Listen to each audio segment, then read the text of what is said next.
There is today no other country in Europe that is more heavily divided between two different regions than Italy. It seems that nearly no matter what kind of map you show over Italy, the country is sharply divided between its north and its south. Here's a map of Italy's population density from 2011 that shows significantly closer together major population centers in the north of Italy than in the south. Here's a map that shows all of the major modern highways of Italy, which again shows a much more dense network of highways and infrastructure built up in the north of Italy than in the southern half of the country. Here's a more recent map from 2021 that shows the percentage of residents in each Italian region who attend a place of worship at least once per week, where you can again see a quite clear divide between the north and the south of the country, with a level of religious attendance being higher in the south than further north. Or how about these two maps that show the voter turnout rates across Italy during the country's general elections in 2001 and 2013, that show, again, a clear divide between how many people participate in elections in the north and the south of the country. There's really almost endless kinds of these maps that show stark differences between the north and the south of Italy, but two of the most useful variables to measure the gulf of differences between them today are their differences in Human Development Index or HDI scores and their differences in GDP per capita.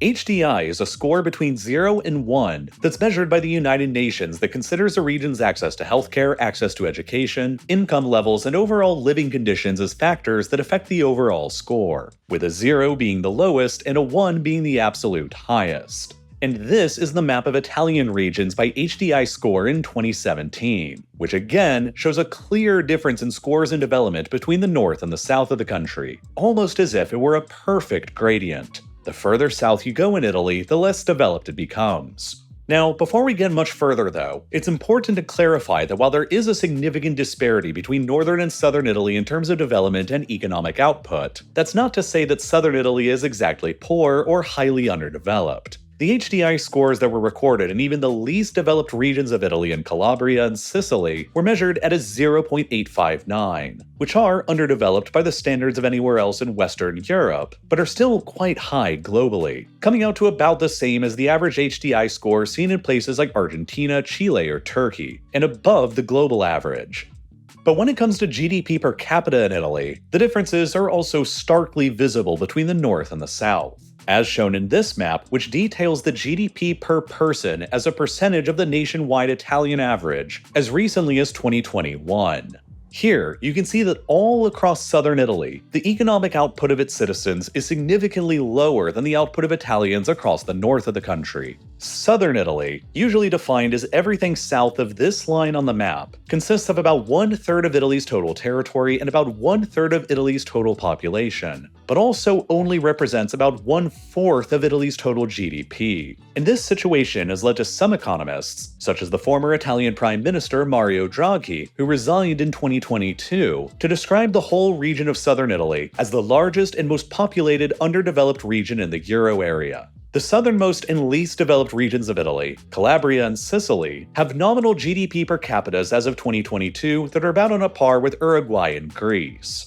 while northern regions like Lombardy and Trentino have GDP per capita that are even higher than Germany and the UK. The economic disparity extends perhaps even more clearly into the realm of employment in maps like this one, where you can clearly see how much more southern Italians struggle with employment than their peers in the north do. In the southern regions of Sicily, Calabria, and Campania, unemployment rates as recently as 2023 were each more than 16% of their total labor forces, 4 times the unemployment rate seen in some northern regions like Lombardy and Veneto, and on a par with some of the worst unemployment rates seen globally anywhere in the world today, approaching the levels seen in much more geopolitically troubled corners of the world like Kosovo or Libya.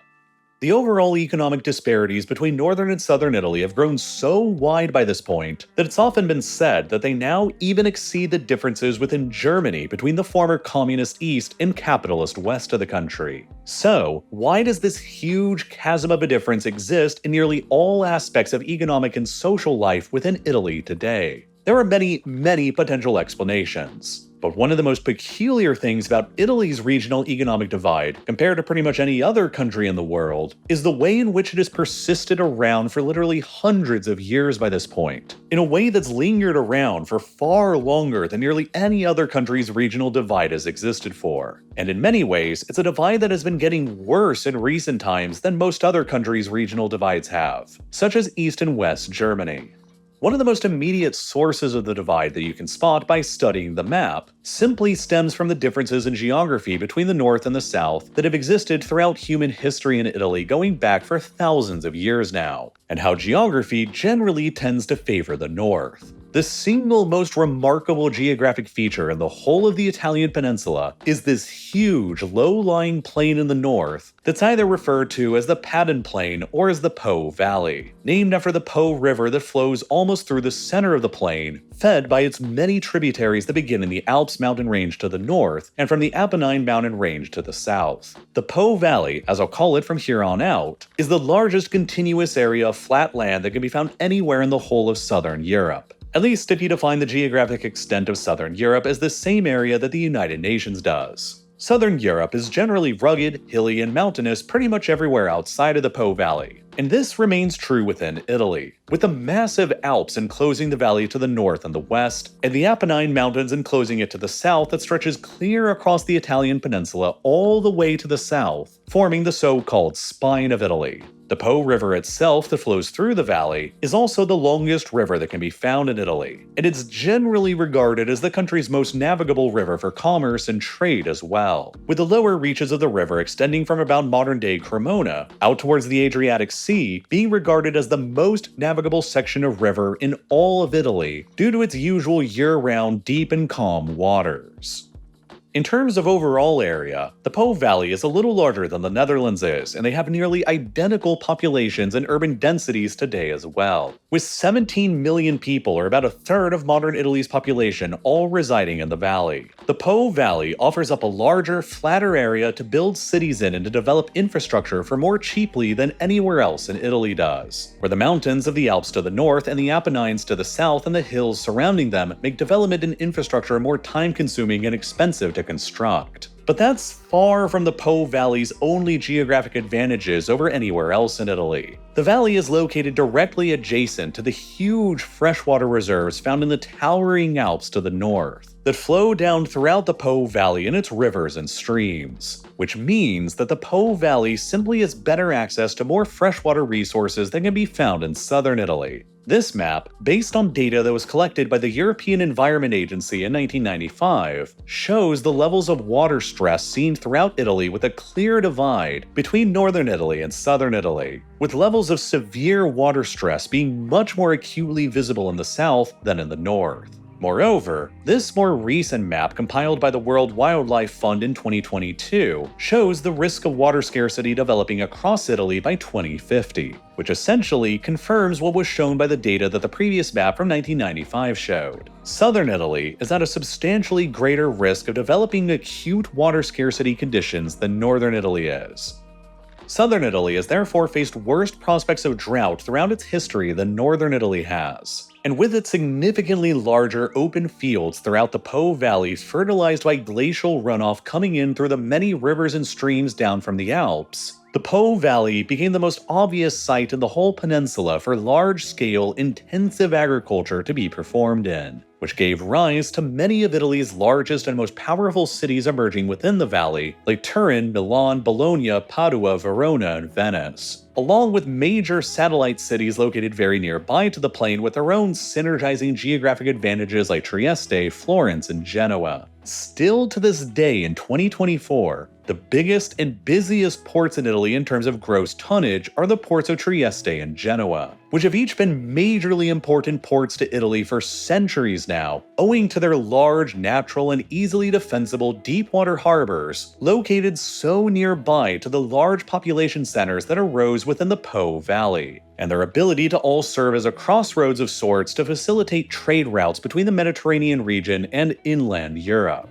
Southern Italy has several very good natural deepwater harbors and ports as well. and many of these handle significant amounts of cargo today as well, but none of them as much as Trieste and Genoa do, which flank the Po Valley on the east and the west. Moreover, the Po Valley in northern Italy is simply geographically much closer to the rest of Europe than southern Italy is, which makes the Po Valley the natural region of southern Europe to serve as the crossroads of trade between the Mediterranean and deeper into Europe like Germany.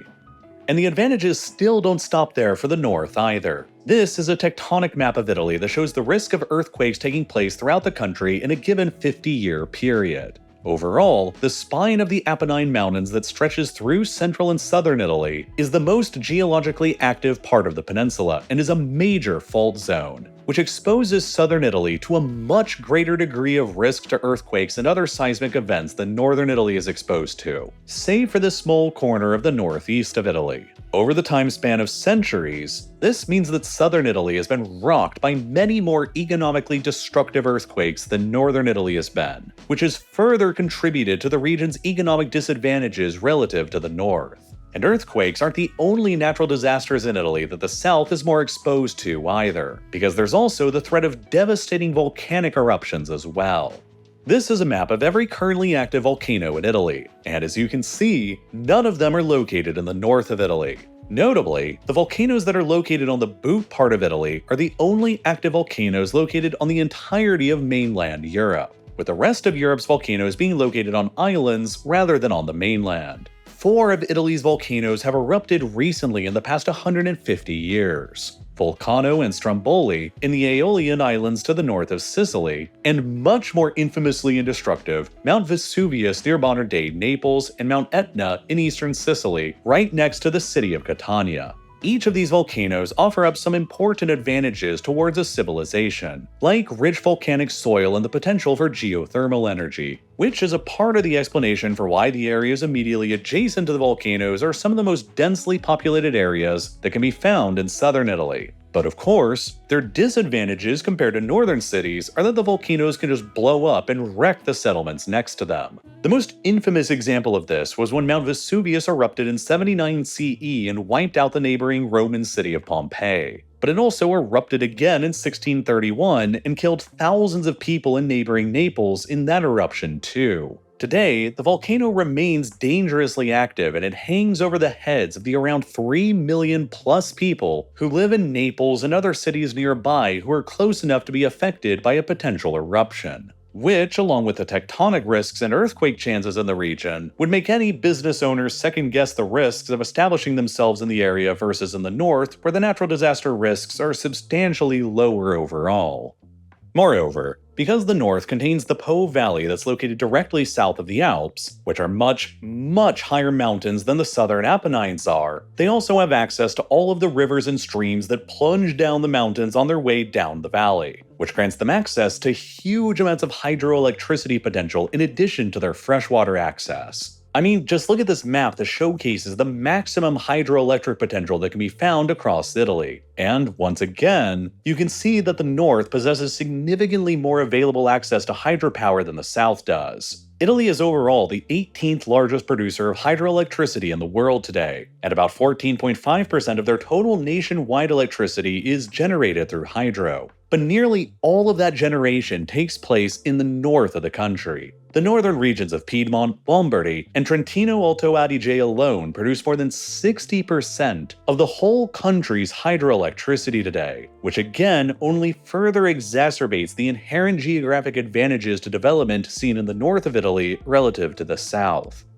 Overall, these many geographic advantages that the north possesses to development, from the large expanse of flat land in the Po Valley, fed by rich glacial runoff from the Alps that enabled it to become Italy's agricultural powerhouse, to the large natural deepwater harbors nearby to the Po Valley in Genoa and Trieste that made it the ideal crossroads for trade and commerce between the Mediterranean and the European interior, to the dramatically lower risks of natural disasters from earthquakes and volcanic eruptions that the south is more exposed to the significantly more rugged terrain that is harder to develop and build upon in the south, to the abundance of cheap and plentiful hydropower in the north that was largely absent in the south, all combined to ensure that Italian industry would also more heavily concentrate within the Po Valley in Italy's north rather than in its south. For example, this map that was created in 1972 shows the concentrations of various different kinds of industries within Italy at the time, with the larger circles and segments indicating relatively larger importance. As you can see, already by the early 1970s, the north of Italy, with all of its advantages I just explained above, had way more concentrated industry going on there than in the south, with the only really notable industrial area in the south at all at the time being Naples.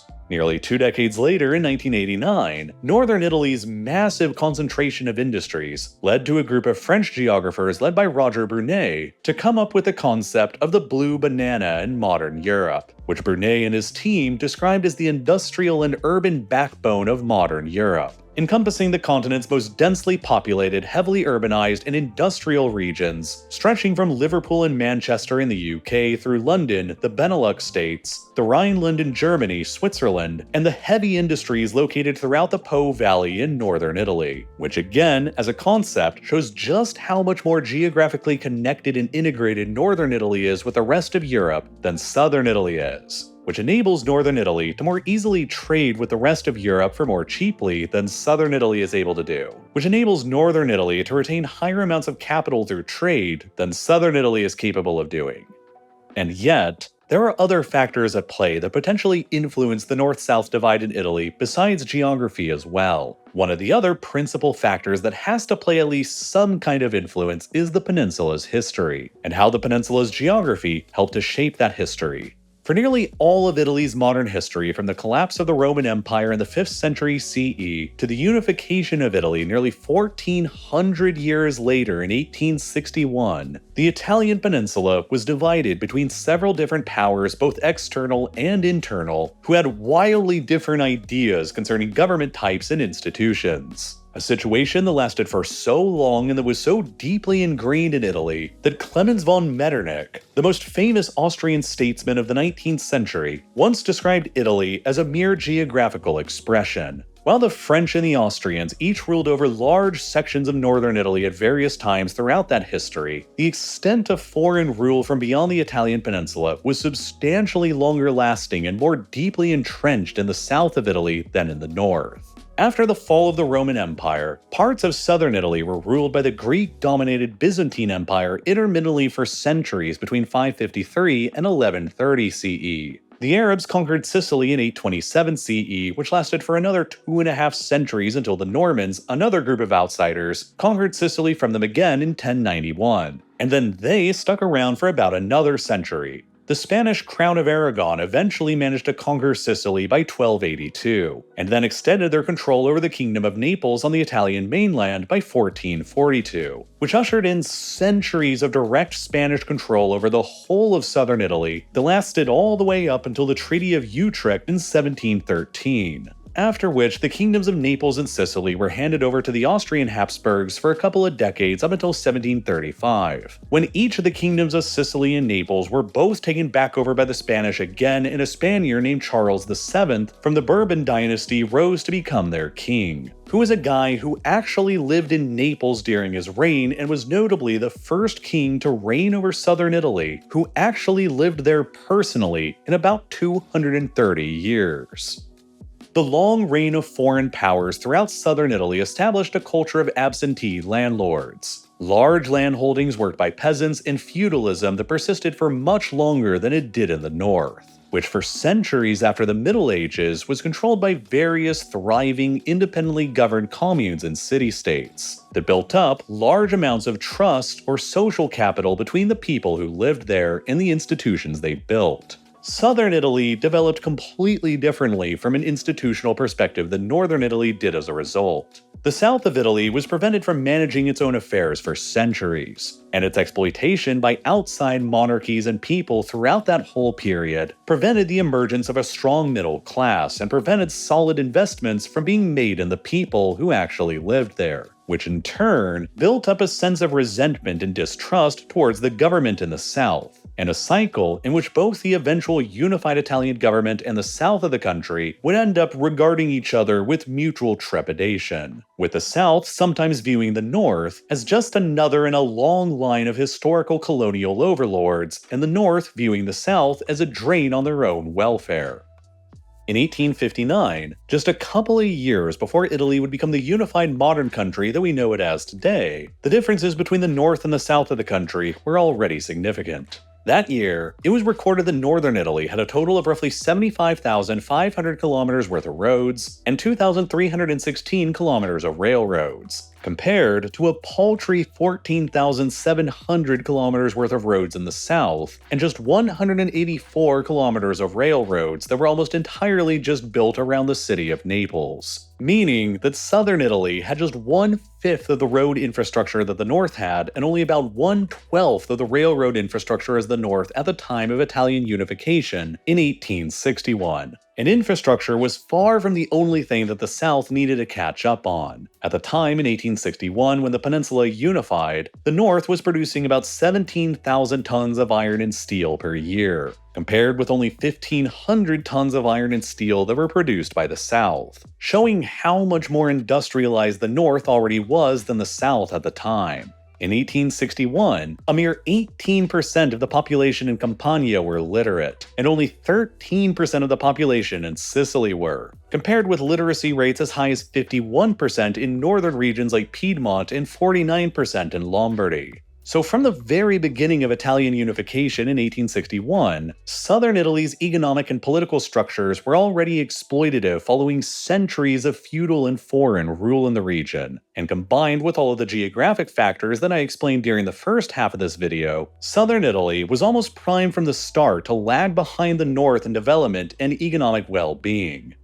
But while the historical legacies of feudalism and external governance are factors that could have influenced southern Italy to lag behind, there's also a significant divide between the north and the south that emerged after unification as well. Feudalism and foreign rule in the south, and independent city-states and self-ruling communes in the north weren't necessarily the deciding factors on their own. The feudal monarchy in the south was not unlike other feudal governments that ruled for centuries until fairly recently historically in Spain, Germany, and Japan. And it's not very clear today that any of those countries were held back by their late-lasting vestiges of feudalism. And across the 20th century, many nations and regions today that are more prosperous than southern Italy faced horrors that make southern Italy's historically negative inheritance seem pretty tame by comparison, such as Germany or Japan. After the unification of Italy, the existing divides between the north and the south of the country gradually became more pronounced in more ways than one. The new Kingdom of Italy doubled down with even more heavy investments into the North's already booming industrial economy, and introduced protectionist tariff policies in the late 1870s and 1880s to even further benefit it, while simultaneously punishing the South's primarily agricultural exports at the same time. In the North, employment in the industrial sector skyrocketed from 26% in 1891 to 33% a couple decades later by 1911, and then up to a whopping 41% by the middle of the century in 1951. Conversely, during that same time period in southern Italy, employment within the industrial sector actually fell, from 25% in 1891 down to only 21% by 1911, and down even further to just about 17% by the middle of the century in 1951. And the North-South divide continued to grow even more significantly during and after the First and Second World Wars. Industrial production for the Italian war effort was heavily concentrated within the industrialized North, especially within the Northwest in a powerful triangle made up of Piedmont, Lombardy, and Liguria. Without these industries, the South simply began losing huge swaths of its economically active population as droves of young men were conscripted for the wars and sent off to fight, while millions of others just decided to leave southern Italy for better employment opportunities in the north of the country, in other areas of Europe, or to the Americas, creating a devastating and long-lasting brain drain from southern Italy that in many ways continues to this day, in a cycle that only further exacerbates and perpetuates southern Italy's struggles to catch up with the developments seen in the north. Fast forward far enough to today, and you wind up with this map of Italy's most valuable brands by market cap, having their headquarters distributed across the country in a way that looks like this, with almost all of the most valuable and well-known Italian companies and brands that you've ever heard of being densely concentrated in the north of the country, from car companies like Ferrari, Lamborghini, and Fiat, to high-end fashion companies like Prada and Versace. Most of the high-paying jobs in Italy in these major industries are located in the north today as a legacy of Italy's geography and history, while most of the jobs in the south are still agricultural or relate to the public sector, and generally pay significantly less. And that, all in a nutshell, is why southern Italy has been poorer than northern Italy for generations now, and why it will continue being difficult for southern Italy to catch up with the north in the future. More than half of all industrial activity in modern-day Italy is located in the north of the country, but industry isn't the only economic sector that's much more dominant in northern Italy either. Tourism is another major component of the overall Italian economy, as the country is one of the top 5 most heavily visited in the entire world today. And as of 2023, the tourism industry in Italy contributed about 10% towards the whole country's GDP, and generated more than 1 million jobs. But again, the division of where international tourists actually go in Italy and where they spend their money in is highly uneven between the north and the south. Based on Italian tourism data from 2019, the various regions of Italy collectively received a total of about 221.5 million visits from international tourists throughout the year. But a whopping 60% of all those foreign tourists visited locations in the north of Italy. Another 25% of them visited the center of Italy, and only a relatively paltry 15% of them ever actually visited the south of Italy. Again, showing a gradient of tourist interest in Italy that is heavily concentrated in the north and the center and less focused on the south. Northern Italy, despite having a similar population and encompassing a similarly sized geographic area, managed to attract roughly 4 times as many tourists to their region in 2019 than southern Italy managed, and reaped all of the corresponding economic and employment benefits to match. This is rather strange because other locations across southern Europe do much better in attracting tourism than southern Italy does. Barcelona, for example, routinely attracts nearly twice as many tourists per year as Naples does today, the largest city in southern Italy, while the Spanish Balearic Islands all on their own attract more than half as many tourists per year than the whole of southern Italy combined does, despite their much smaller geographic size. To me, this suggests that southern Italy's tourism potential is currently being severely underutilized and could be boosted in the future if the correct steps are taken. And in the meantime, if you're planning a visit to Italy either in the south or the north or anywhere else abroad in the world, you're gonna need a good data plan before you go, which you can do with this video sponsor, Saily. Saily is an incredible new eSIM service app from Nord Security, because if you've ever been lost abroad or badly need an internet connection with no Wi-Fi in sight, you'll understand the difference a local SIM card can make. I would never travel without one, because an eSIM provides an internet connection wherever you travel, and saves you a ton of money on roaming fees, and you can buy the right amount of data you actually want. Saily lets you choose from multiple affordable eSIM plans in more than 150 different countries. That way, you can get tons of data and never have to worry about your tourist photos uploading in the background and eating up all of your data. Recently, I traveled to Spain for a couple of weeks, and getting an eSIM there was the best decision I ever could have made. If you've ever tried to get around a subway system in a foreign country with a predominant foreign language that you don't understand without Google Maps, you know exactly how important it is to have good internet service. And while my friends who were with me were dealing with roaming fees and having their cellular data throttled, I could still navigate and plan daily activities while using ultra-fast internet wherever I went. I could even use my phone as a personal hotspot too. Plus, with the Saily app, getting an eSIM couldn't be any easier. You just buy a plan and activate it, all on the Saily app or website. And once you've got it activated, you're good to use the internet wherever you go without needing to waste any time hunting for cafes or coffee shops that hopefully have some public Wi-Fi. And of course, there's no waiting for a physical SIM card or having to switch one out either. And all Saily eSIM plans are compatible with iOS and Android devices. And of course, an eSIM with Saily also means there's no need to wait in line at a local airport to get a local SIM. And an eSIM can be installed only once, eliminating the need for users to install a brand new eSIM for each new country you visit, so you're covered virtually wherever you're going. So click on the link below or use the code REALLIFELORE to get an exclusive 15% off of your first purchase. A Saily eSIM really is a traveler's best friend, and it's the best decision you can make before going to visit another country. So click the link below right now to get 15% off of your first purchase, and as always, thank you so much for watching.